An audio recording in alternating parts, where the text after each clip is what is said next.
Good afternoon, ladies and gentlemen.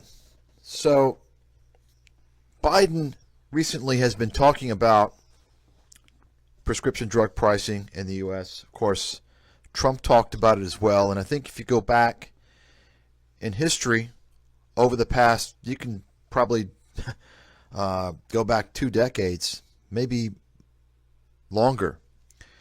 You will see that every single president has at some point raised the high cost of drugs, prescription drugs that is, in the U.S. as a big problem. Now, if you go back to the Bush administration, Bush Jr., I think it was 2003. This is just from memory. I'm just now thinking about it, but I think it was 2003 where you had Medicare D. Basically, that was a prescription drug law that was passed or altered. I can't recall which one, but I do know the end result. It was written by the drug industry lobbyists, and essentially, and this is how just about every single law pertaining to business and commerce in America goes through the lobbyists. They're the ones, the industry lobbyists, write the laws to a variable degree, from a small to almost a complete degree, based upon what the industry they're being paid by wants. And the lobbyists take that they take that bill to Congress, and they most often pass it. Well, what happened in 2003 was that the drug industry got their lobby. They passed a law to make it, or prohibit, I should say, prohibit Medicare, Medicaid, Veterans Administration from negotiating with drug companies on prices. Can't negotiate. So, for those of you who don't understand how universal health care works, let me just explain. And you're not going to hear this from Biden, by the way, today. We'll revisit this here in a second once we listen to what he has to say. But America pays by far the highest prices in the world for prescription drugs. Think about that for a second. Now, at first that may not seem like a huge deal, but I want you to remember this fact. And before I continue with this, let me just go ahead and give you guys a kind of a backdrop here. I am considered a healthcare expert. I have worked, obviously I have an extensive background in the physical sciences, the biological sciences, very extensive actually. And I've worked in the investment world as well, to some degree in healthcare. I've done genomics, merchant banking deals, private equity deals, and I worked in venture capital several years ago, before virtually nobody knew what telemedicine or healthcare IT was. So, and I've written a book on healthcare, which was banned, of course, and it exposed the U.S. healthcare system for what it is, and it's pretty shocking once you understand what's going on. It's a healthcare mafia, and so I have a good understanding, and that book was written, gosh, 2009. So it's been 12 years, 13 years, and I still remember, of course, what's going on in the industry. And so let me just go ahead and continue now. So imagine the fact that we pay the highest prices for prescription drugs in the world, Americans. Now, at first, that may not seem like a big deal, and of course you're going to have people who are brainwashed by the media who are going to give you reasons for that. Oh, well, it's because of the tort, the liability, the tort law, this and that. And of course that's the big argument that they use in general for medical services, physicians' costs, and associated expenses in hospitals, which is not true, by the way. The CBO, Congressional Budget Office, actually even did a report. They've probably I don't know if they've updated it, but I read a report many years ago, and it attributed a very tiny sliver of healthcare costs to legal liability. And you want legal liability. You want people to be held accountable for their actions. Otherwise, you're going to have people getting a lot more frequency, the wrong leg cut off and things of that nature, wrong operations and incompetence. So it serves a purpose without a doubt. You're going to hear all types of myths. In fact, I addressed all these myths when I wrote the book, because just about everybody's got what they think is the reason for the high and rapidly increasing costs of healthcare in America, because they have either their own personal experience or they've heard things. And the reality is that the full system's broken. Okay? The complete system's broken. You can't fix it piece by piece. You need to completely dismantle U.S. healthcare system. You can't just kind of ease your way into universal healthcare. It's not going to happen. You got to completely transform it. And of course, that's not ever going to happen, because the healthcare lobbyists, very, very powerful in Washington. Even the AMA, American Medical Association, is kind of a mafia, and I'm not going to get into that. But they make sure and keep the wages for physicians high by not adding medical schools, medical seats, and when they have a shortage, they'll import physicians from India and Philippines and other countries. Meanwhile, they tell you that, well, we typically don't want to let them in because they're not as well trained. And that's just a complete lie, and they're hypocrites. But anyway, let me focus on the drug prices. So ask yourself the question. If you're a consumer and you're buying in bulk, you're buying a large volume, don't you get a volume discount in a lot of places, most places? Of course you do, right? It's basic free market economics. Well, guess what? Americans have the largest intake of prescription drugs in the world. At this stage, probably it's up to 5 billion. 5 billion. When I wrote the book, it was around 4 billion. It's probably 5 billion now, maybe even more, prescriptions written in America per year. So we consume the most drugs.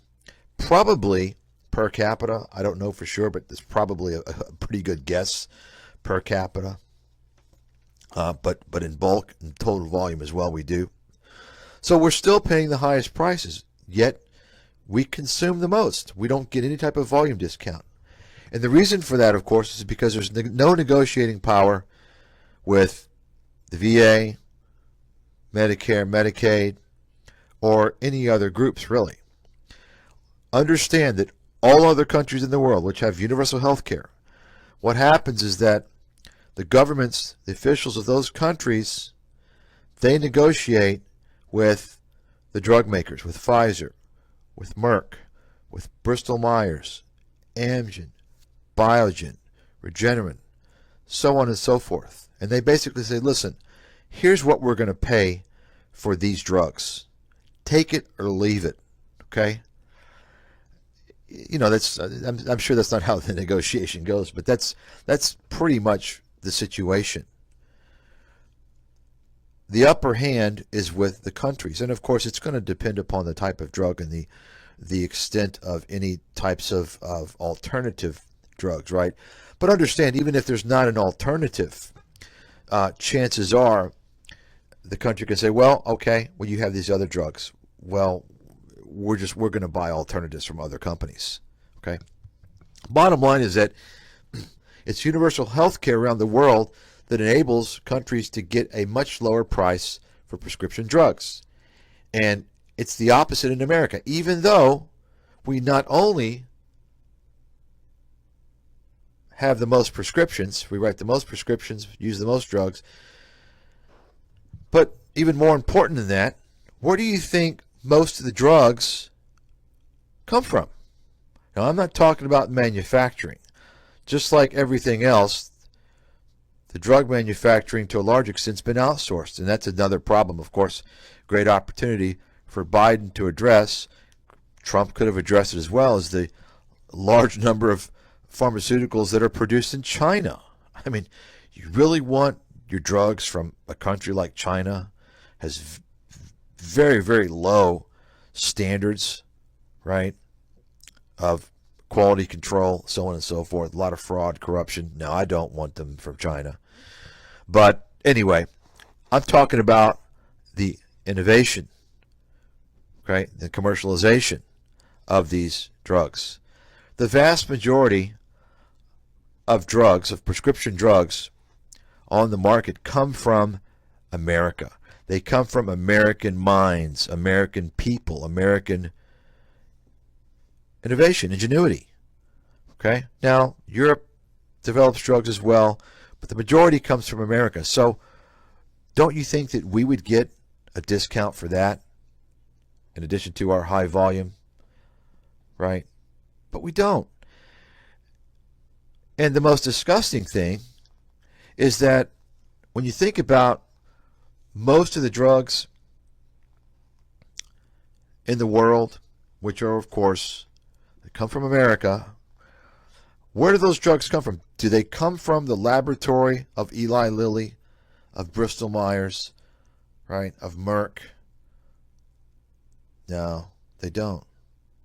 Most of the drugs, in reality, are purchased. The patents or licensing agreements, they're actually purchased by the big drug makers, and they purchase them from universities. Most of the research is from universities. That's right. You say, well, Michael, come on. How do you know? Because I'm a chemist. I sat there in graduate school and saw. And that was one of the reasons why I didn't pursue, I got my master's and left. Didn't pursue my PhD because ultimately I didn't want to be working for a drug company. Okay.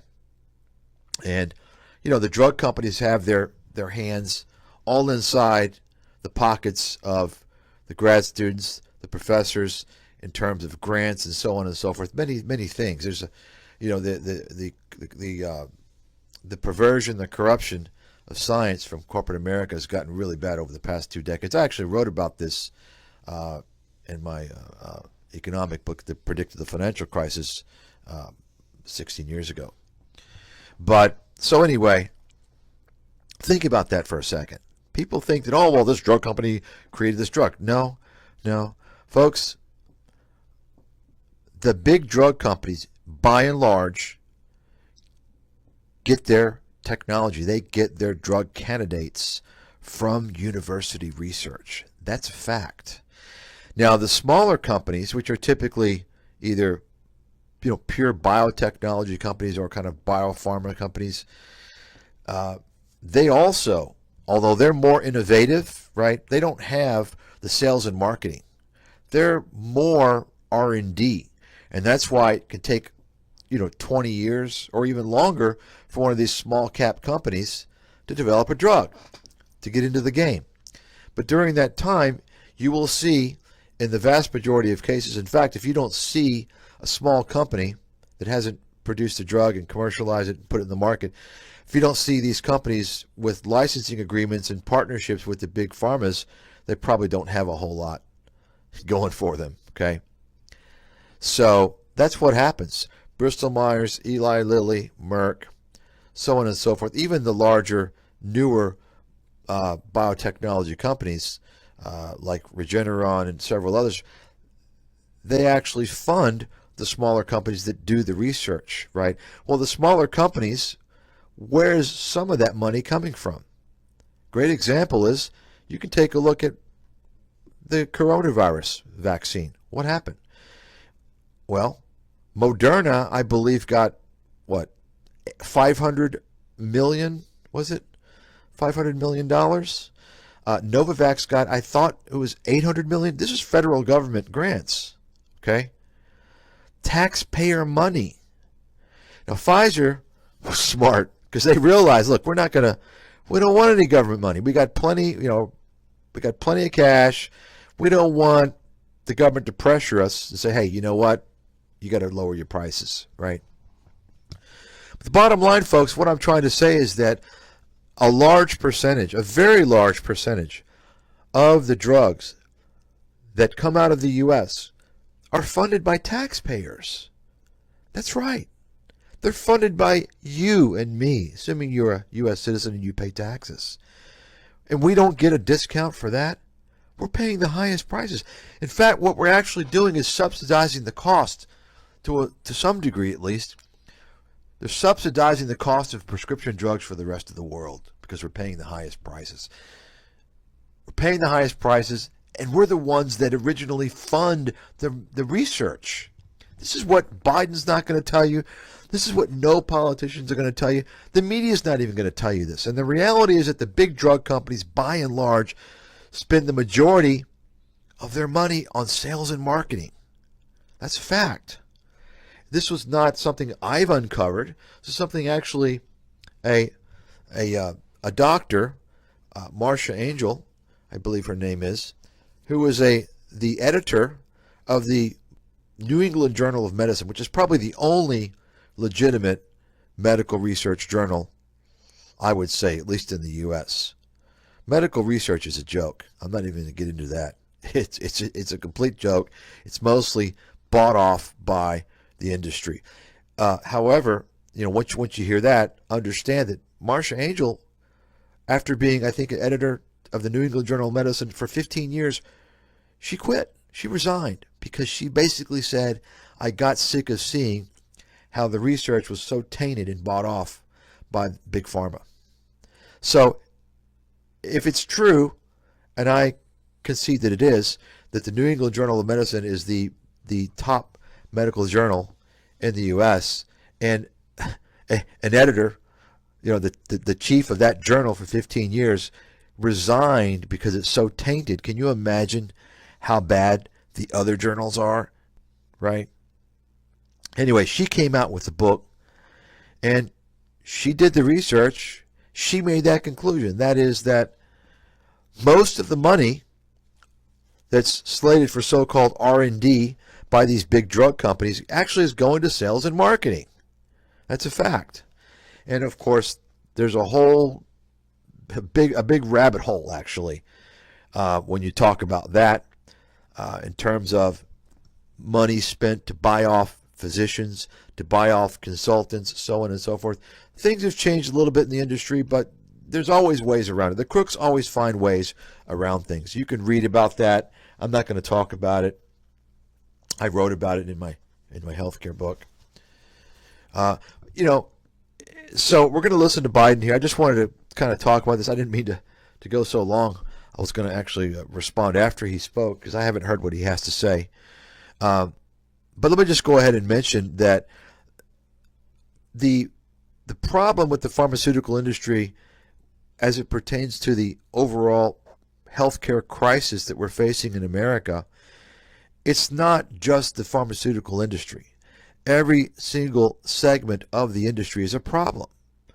The medical insurance industry, huge scam, a lot of issues there. The physicians themselves, who the majority, they enter for the greed and the money, and they're more focused on practicing the business of medicine, right?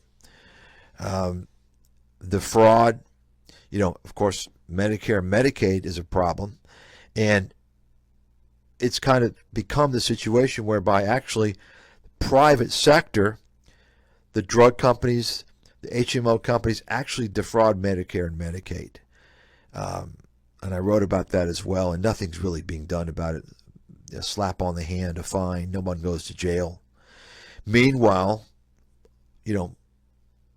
Ma and Pa medical supply store, mainly funded by Medicare. Those stores where they sell crutches and wheelchairs and all these things.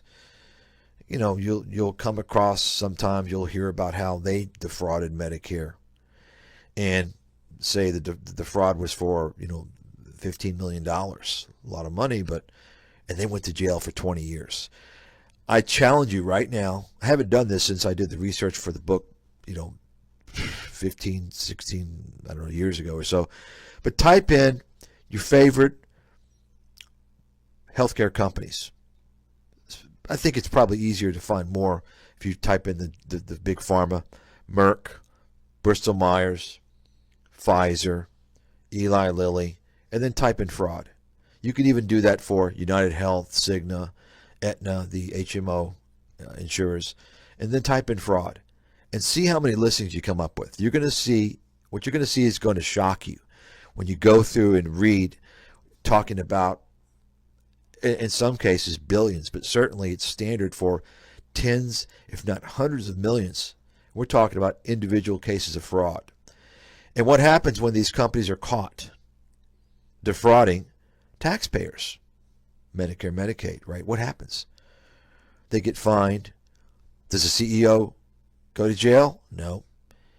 Doesn't even lose his job. You know why, folks? Because this is business as usual in America. Okay? Meanwhile, once again, Ma and Pa, who owned the medical supply store, defrauds Medicare of, $15 million. They go to jail for 20 years. So there's a lot of problems in the healthcare system in America. And the more you understand about healthcare outside of America, the more you're going to begin to open your eyes and realize we have a broken system that can't be fixed. It has to be dismantled and rebuilt from scratch. One last thing I'll say before we listen to this from Biden is that, of course, the media, you got to understand, folks, the media is part of the problem. They're bought and paid for by these corporations because the corporations spend billions and billions of dollars. Imagine how much money just, Pfizer alone is spending on ads every year, right? So they're owned by, the media is owned by these companies because the media makes their money from where? Advertisements. So the media is not going to give you the truth. So when you see these debates on TV where they have kind of a right and left, right? They got one guy supposedly for universal health care, another guy for status quo. You're not getting both sides. You're not getting it. You're getting a gatekeeper talking about universal care. You're not getting a real expert. Believe me. Who's setting up these interviews? It's the media, folks, in the healthcare industry, as well as in some cases the government, which is in on this as well. You say, well, why, Mike, why would the government be in on this? Well, because, folks, who do you think the campaign donors are, right? Think about it. This is how it works. Same thing with the financial industry. Look at the financial crisis, right? People have short memories. Think back to the financial crisis. Some of you were still in probably in high school. Don't remember, don't know what went on. But if you can imagine, there was not a single investigation of anyone on Wall Street for causing the fraud that destroyed the global economy and wiped out millions, hundreds of millions of jobs around the globe.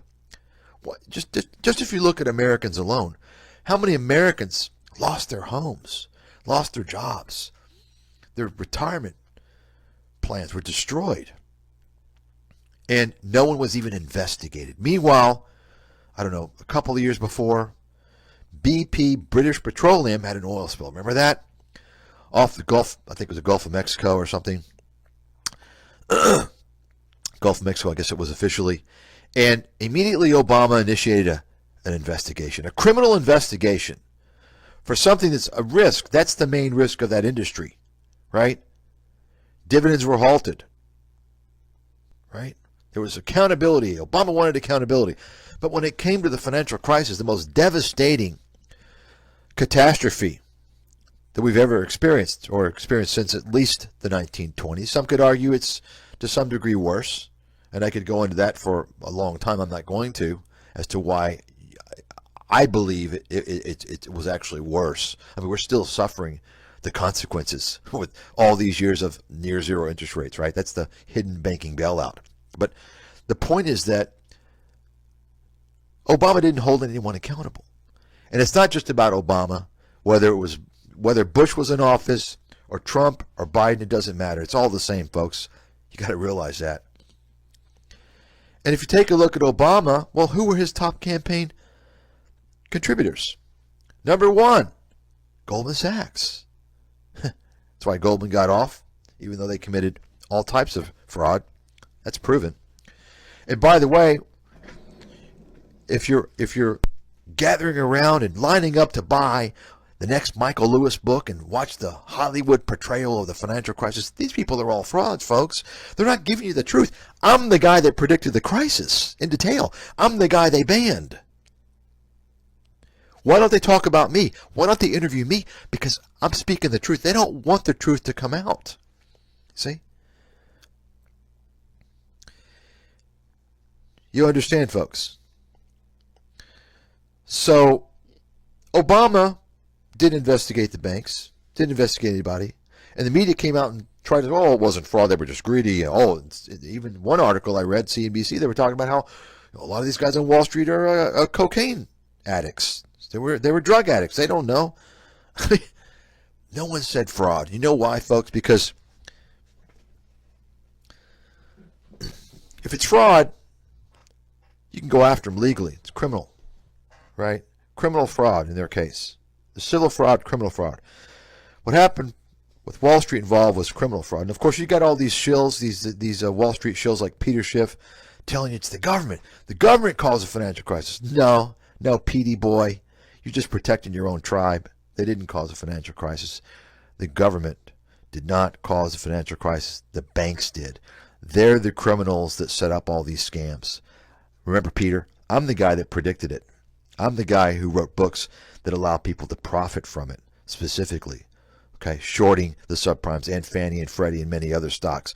I'm the guy that warned everyone in a book, the Dow collapsing to 6,500, which is exactly where it collapsed to. So, you know, people that listen to Peter Schiff and all these other guys in the media, folks, you're listening to the media, forget it. Okay, and you're listening to YouTube, oh, you're in a trillion times worse shape than the media. The media is already bad enough. So, take a look at Obama's financial supporters for the campaign. Goldman Sachs, who else was it? I think I can't recall. But the top supporters were Wall Street firms, including law firms that deal in securities law, as well as similar types of firms, large corporations as well. So of course, Obama's not going to go after the bankers, right? So this is how it works. This is how it works, folks. So let's go ahead now. I apologize for all of these side discussions. I didn't mean to, but that's often what happens when I talk about something. There's a lot of things that are related. I don't want to give you the full picture. I know it's a lot or too much for some people, but folks, you're better off getting the full picture rather than some superficial, glazed over nonsense by some chump. Today, I'd like to talk about how we're going to help millions of Americans protect and preserve their health and live with the dignity of knowing that they can care for themselves and their loved ones, all by making the cost of prescription drugs much more reasonable. At the outset, I want to be clear. We acknowledge the groundbreaking, life-saving work that many pharmaceutical companies are doing. Look no further than the vaccines and the treatments they're manufacturing and delivering that are helping fight this pandemic.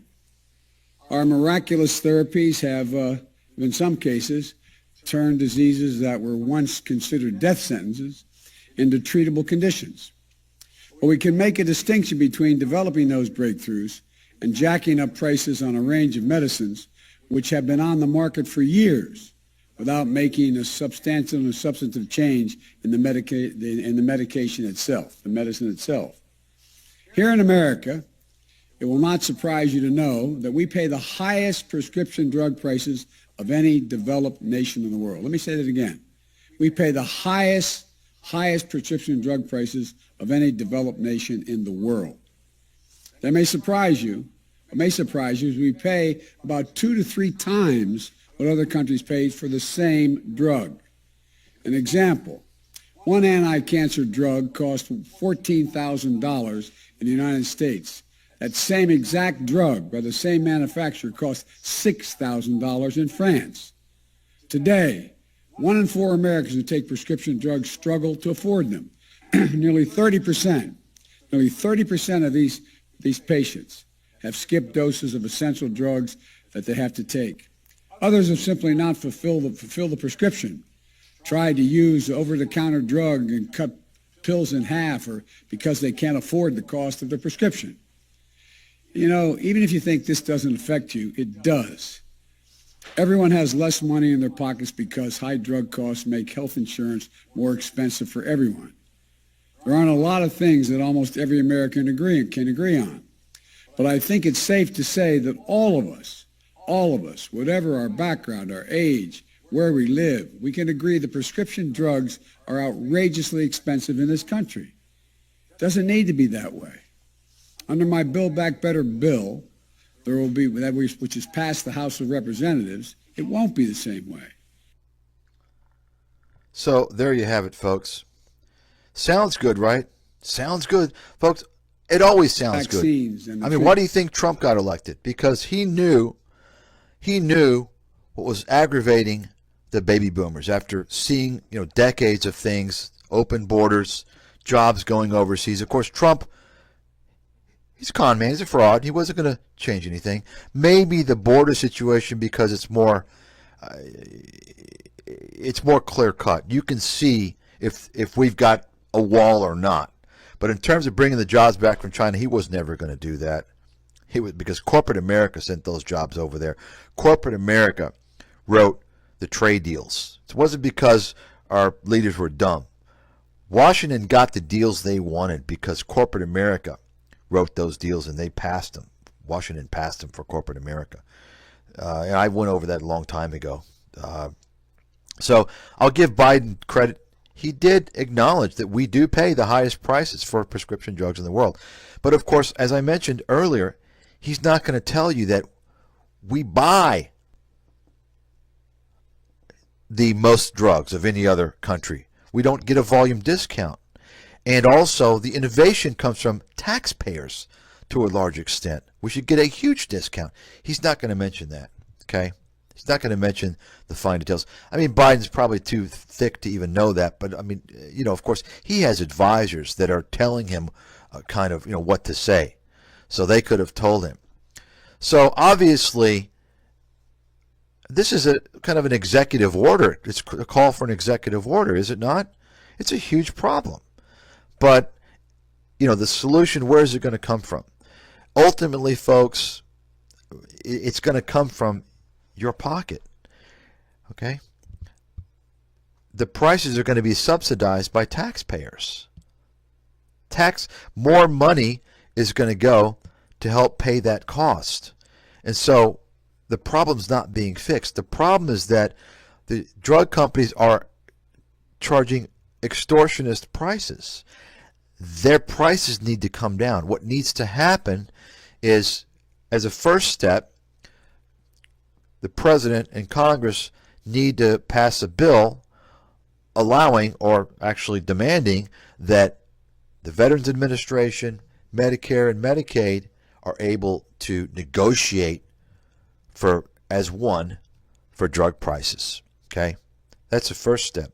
Second step, of course, would be to specifically have a serious discussion with the big pharma and say, listen, if you guys don't lower your prices, okay, we're not going to pay tax dollars. If you don't lower your damn prices for Americans, this is going to force us to have universal health care, and you guys don't want that. Because if we have universal health care, and I'm talking about real universal health care, that means single payer. There's one payer, the government. Have universal health care, then there's going to be major negotiation, and the U.S. is going to be paying much closer to what other countries are paying for prescription drugs. The one other thing I want to point out is that Biden talks about how, I don't want to underemphasize, how the great innovation, this and that. The thing I wrote about in my healthcare book, I guess it came out 12, 13 years ago, is that the pharmaceutical industry for the past, for the most part, I think it accelerated. I think really I think Viagra really accelerated this trend. You could also say, hey, really it was the statins that began. Yeah, there's an argument for that, but I think once Viagra hit the scene, it changed everything, and that is the big drug companies now are more focused on lifestyle enhancement drugs. That's a term that I use, that I wrote about. The enhancement of your lifestyle, right? If you can think about propecia for baldness, erectile dysfunction. And what these companies do, what few Americans understand is that, or Americans or anyone else understands that what happens is that the pharmaceutical industry works closely with the medical industry, so they'll actually get something classified and passed as disorder or dysfunction. There was no such thing as erectile dysfunction before. You see? But once you have that officially acknowledged as some type of disorder in the healthcare community, then of course, what's the benefit? Well, then it becomes a diagnosis, you see? And then it's covered under insurance, right? You understand how the scam works. So the industry has been focusing more and more on lifestyle enhancement drugs. Their example is Botox with Allergan, right? Huge demand for that. I mean, that's for cosmetic things, right? So there's also drugs that more and more address symptoms, right? So if you understand anything about how pharmacology works, drugs are supposed to, or historically have actually addressed a problem. Great examples, antibiotics. Antibiotics, the best drug class in the world as far as I'm concerned. And actually, generally speaking across the board, they're the safest, because most of the most highly effective antibiotics are actually the oldest drugs. So they've been out on the market the longest. Antibiotics are for specific purposes. They combat infections, right? Bacterial infections. Many other drugs you've got that actually target disease, right? Now, I guess maybe it began, I don't know, but I would venture to say that one of the older types of drugs out there, okay, are the blood pressure medications. There's numerous mechanisms of action, modes of action for lowering blood pressure. Beta blockers, that's a big one. But the blood pressure lowering drugs have been out for decades. That may have been the first major drug that addressed symptoms, okay, in terms of disease. High blood pressure by itself is not a disease. It does cause many types of diseases, right? It's a high risk factor for cardiovascular disease, for instance, okay?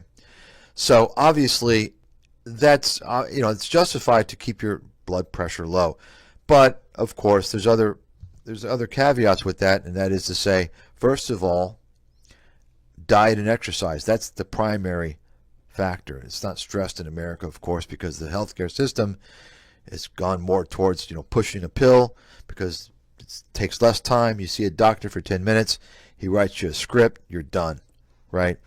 But anyway, so I think after that we got into the statins. Once the statins came out, and of course the statins, that's a drug class that addresses high cholesterol. So the statins lower your cholesterol, your blood cholesterol level, with the thought of lowering cholesterol decreases your risk of cardiovascular disease, right?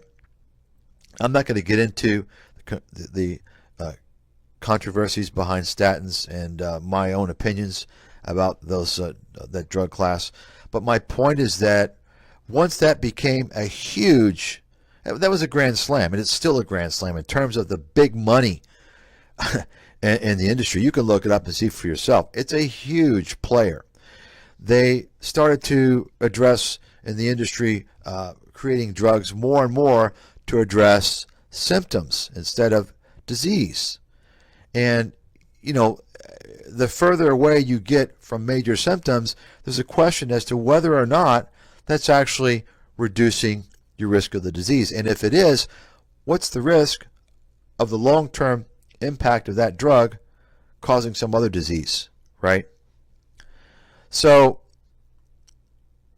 there's obviously many problems. That the industry is focused a lot more now on drugs that aren't as effective as they used to be. Lifestyle enhancement drugs, drugs that address symptoms of disease or precursors to disease.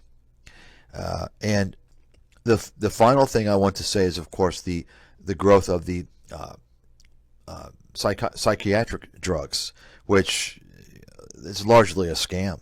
I mean, you can imagine, the diagnosis of depression and this and that. That's just that whole industry. The psychiatric drugs is the biggest scam in the whole pharmaceutical industry. But anyway, apologize for going off so long and going over so many things. But I think it's important to get a bigger picture of what's going on and understand that things aren't going to change, folks. You may get a cut in the price that you're paying for prescription drugs, but it's a shell game. It's smoke and mirrors. It's going to come from tax dollars. That doesn't address the problem. And it's not going to address the problem because the pharmaceutical industry, just like the entire healthcare industry, is too wealthy and powerful. These corporations control all of our politicians. This is the problem. This is one reason why, a large reason why America has gone downhill. It's about profits over people, and it's been that way for quite some time, and it's getting worse by the day.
There are two fundamental reforms that we need is to get adequate capital and two, to get far higher levels of enforcement of fraud statutes.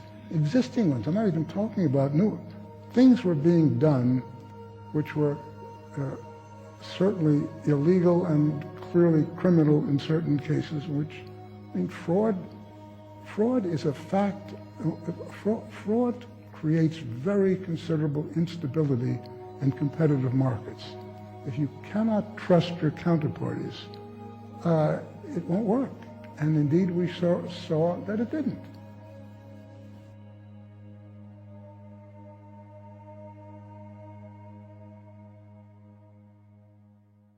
So things went very well, and then the economy collapses. And so all of a sudden people are saying, well, it was Alan Greenspan's fault because he should have anticipated this. Did you think that was fair? Nobody forecast the 2008 crisis. One of the things I put in the second book I wrote was how the IMF missed it, the Federal Reserve missed it. You go down a whole series of the major forecasting. Well, everybody got it wrong, let's say. You can't have a crisis of that nature that is not a surprise. Nobody forecast the 2008 crisis.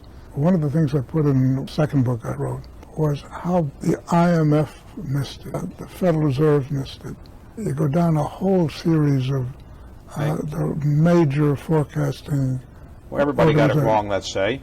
You can't have a crisis of that nature that is not a surprise. Nobody forecast the 2008 crisis. Nobody forecast the 2008 crisis. Nobody forecast the 2008 crisis. There are two fundamental reforms that we need is to get adequate capital and two, to get far higher levels of enforcement of fraud statutes. Existing ones, I'm not even talking about new. Things were being done which were certainly illegal and clearly criminal in certain cases, which, I mean, fraud is a fact. Fraud creates very considerable instability in competitive markets. If you cannot trust your counterparties, it won't work. And indeed, we saw that it didn't.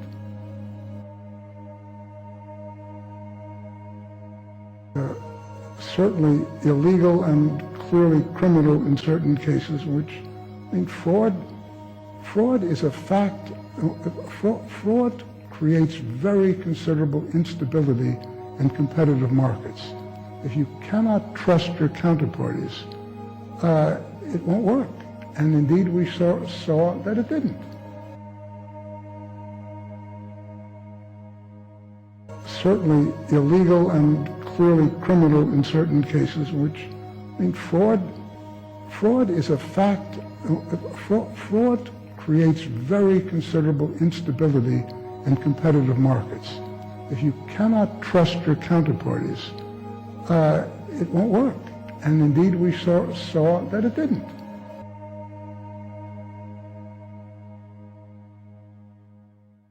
There are two fundamental reforms that we need is to get adequate capital and two, to get far higher levels of enforcement of fraud statutes. Existing ones, I'm not even talking about new.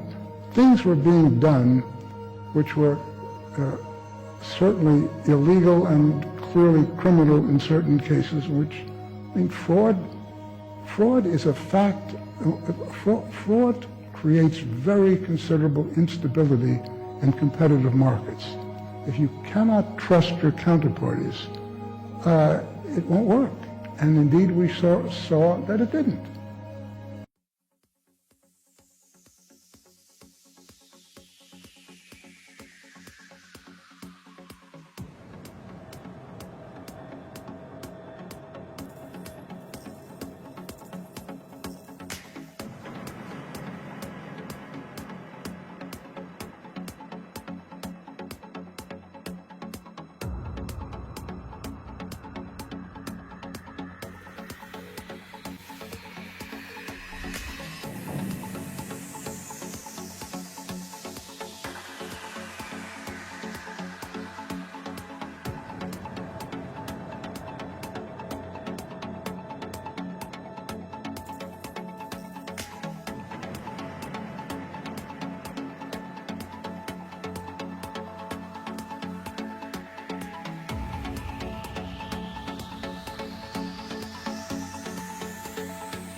Nobody forecast the 2008 crisis.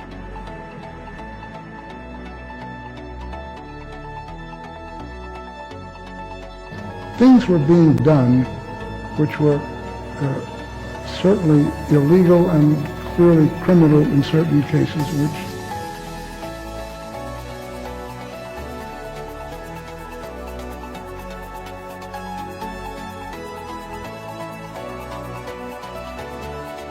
nobody forecast the 2008 crisis.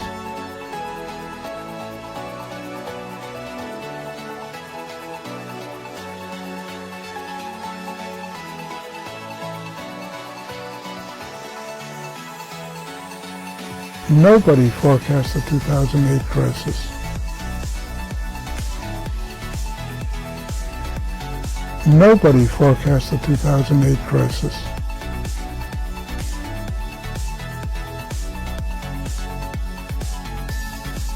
Nobody forecast the 2008 crisis.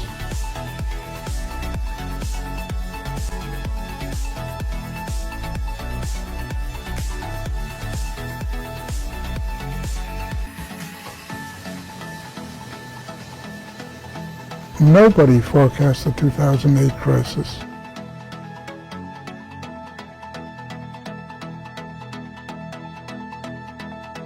Nobody forecast the 2008 crisis.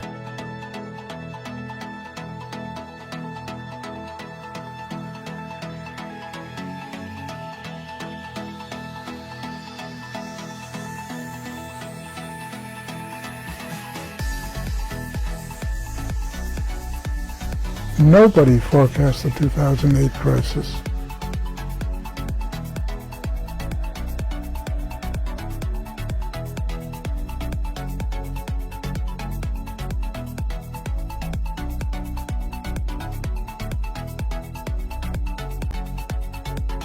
Nobody forecast the 2008 crisis.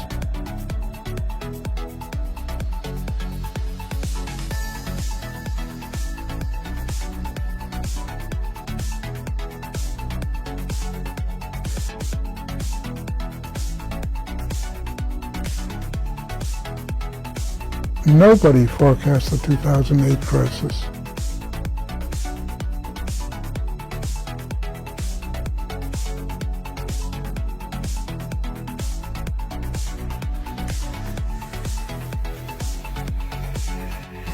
Nobody forecast the 2008 crisis.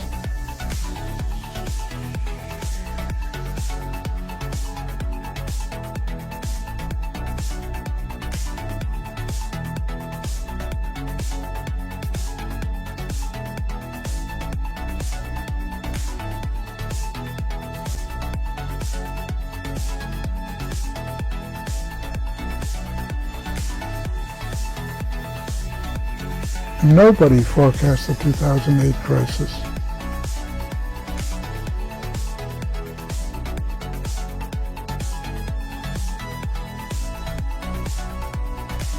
Nobody forecast the 2008 crisis.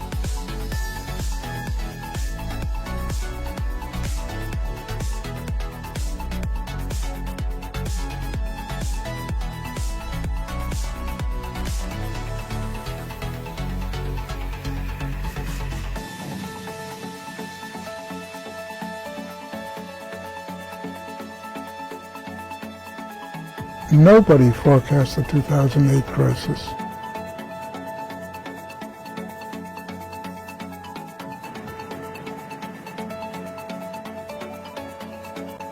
Nobody forecast the 2008 crisis.